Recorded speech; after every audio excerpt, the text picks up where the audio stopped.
நலம் காக்கும் ஸ்டாலின், உங்கள் குடும்பத்தின் நலன் அரசின் பொறுப்பு.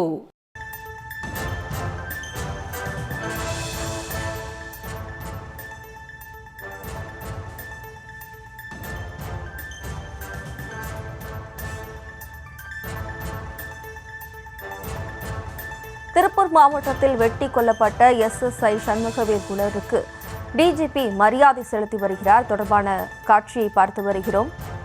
திருப்பூர் மாவட்டத்தில் வெட்டி கொல்லப்பட்ட SSI சண்முகவேல் உடலுக்கு டிஜிபி மரியாதை செலுத்தி வருகிறார்.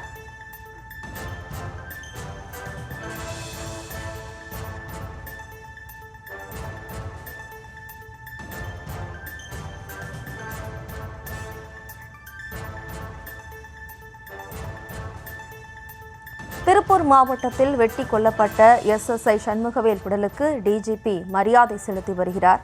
இது தொடர்பான கூடுதல் விவரங்களோடு இணைகிறார் நமது செய்தியாளர் அருண். வணக்கம் அருண், விவரம். உடுமலை அடுத்த குடிமங்கலம் அருகே இருக்கக்கூடிய சிக்கனூத்து கிராமத்தில் இருக்கக்கூடிய தோட்டத்தில் வைத்து நேற்று வெட்டி படுகொலை செய்யப்பட்டார். அவரது உடல் திருப்பூர் அரசு மருத்துவமனையில் பிரேத பரிசோதனை செய்யப்பட்டு அங்கிருந்து ஆம்புலன்ஸ் மூலமாக உடுமலை இந்திரா நகர் பகுதியில் உள்ள அவரது இல்லத்திற்கு கொண்டு வரப்பட்டது. அங்கு மேற்கு மண்டல காவல்துறை தலைவர் செந்தில்குமார் மற்றும் திருப்பூர் மாவட்ட காவல் கண்காணிப்பாளர், கோவை சரக காவல்துறை துணை தலைவர், அதே போன்று திருப்பூர் மாநகர காவல் ஆணையர் உள்ளிட்டோர் ஏற்கனவே அஞ்சலி செலுத்தியிருந்தனர். அதேபோன்று தமிழக அமைச்சர் மு.க. சுவாமிநாதன் அவர்களும் அஞ்சலி செலுத்தியிருந்தார். தற்போது தமிழக காவல்துறை தலைவர் சங்கர் அவருடைய கடந்த ஒரு மணி நேரத்திற்கு முன்பாக அவரது இல்லத்திற்கு கொண்டு வரப்பட்ட நிலையில் உறவினர்கள் அனைவரும் கதறி அழக்கூடிய காட்சியை நாம் காண முடிகிறது.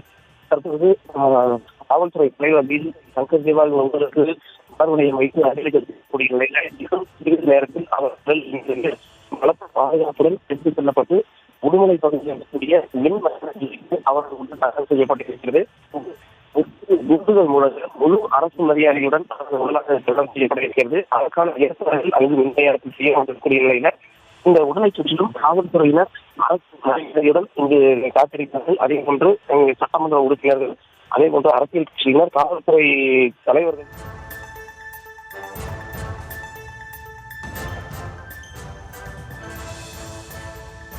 திருப்பூர் மாவட்டத்தில் வெட்டி படுகொலை செய்யப்பட்ட SSI சண்முகவேல் உடலுக்கு டிஜிபி மரியாதை செலுத்தி வருகிறார். தொடர்பான விவரங்களுக்கு நன்றி அருண். நலம் காக்கும் ஸ்டாலின், உங்கள் குடும்பத்தின் நலன் அரசின் பொறுப்பு.